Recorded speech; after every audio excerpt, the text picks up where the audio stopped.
லூக்கா 3ஆம் அதிகாரம் 2 முதல் 6 வசனங்கள் வரை. அன்னாவும் காய்பாவும் பிரதான ஆசாரியராயும் இருந்த காலத்தில் வனாந்தரத்திலே சகரியாவின் குமாரனாகிய யோவானுக்கு தேவனுடைய வார்த்தை உண்டாயிற்று. அப்பொழுது கர்த்தருக்கு வழியை ஆயத்தப்படுத்துங்கள், அவருக்கு பாதைகளை செவ்வை பண்ணுங்கள் என்றும், பள்ளங்களெல்லாம் நிரப்பப்படும், சகல மலைகளும் குன்றுகளும் தாழ்த்தப்படும், கோணலானவைகள் செவ்வையாகும், கரடானவைகள் சமமாகும் என்றும், மாம்சமான யாவரும் தேவனுடைய ரட்சிப்பை காண்பார்கள் என்றும், வனாந்தரத்திலே கூப்பிடுகிறவனுடைய சத்தம் உண்டாகும் என்று ஏசாயா தீர்க்கதரிசியின் ஆகமத்தில் எழுதியிருக்கிற பிரகாரம் அவன் யோர்தான் நதிக்கு அருகான தேசமெங்கும் போய் பாவ மன்னிப்புக்கென்று மனம் திரும்புவதற்கேற்ற ஞானஸ்தானத்தை குறித்து பிரசங்கித்தான். இந்த யோவான் யார் அப்படின்னா, சகரியா எலிசபெத் அப்படின்னு ஒரு வயது முதிர்ந்த கப்பல் ஒருத்தங்க இருந்தாங்க. அவங்களுக்கு வயதான காலத்தில் பிறந்த மகன் தான் இந்த யோவான் ஸ்நானகன். இவர் இயேசுசாமி பிறக்கிறதுக்கு 6 மாதத்திற்கு முன்னாலே இவர் பிறந்தார்.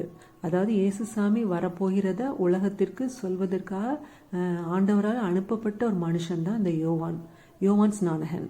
அந்த சகரியா எலிசபெத் எப்படி அப்படின்னா, யங் ஏஜாக இருக்கும்போது ஆண்டவர்கிட்ட ஒரு குழந்தைக்காக ஜெபிச்சு வயதாகி விட்டது, இனிமேல் நம்ம ஜெபத்துக்கு பிரயோஜனம் இல்லை அப்படின்னு சொல்லி அந்த ஜெபத்தையே மறந்து போன ஒரு ஓல்டு கப்பலுக்கு ஆண்டவர் முதிர்ந்த வயதில் ஒரு யோவான் ஸ்நானகன் அப்படிங்கிற ஒரு மகனை கொடுத்து ஆசீர்வதித்தார்.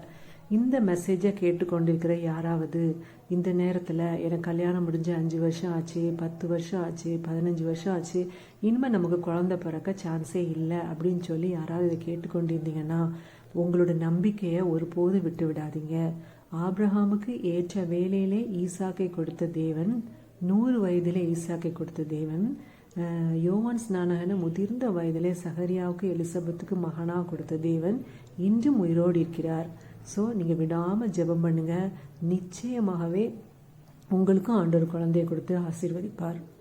ஸோ நீங்கள் ஜெபத்தை மட்டும் விட்டுறாதீங்க, ஆண்டவர் துய்த்து கொண்டே இருங்க, விசுவாசத்தோடு காத்திருங்க. நிச்சயமாகவே ஆண்டவர் உங்களை ஆசீர்வதிப்பார், உயர்த்துவார்.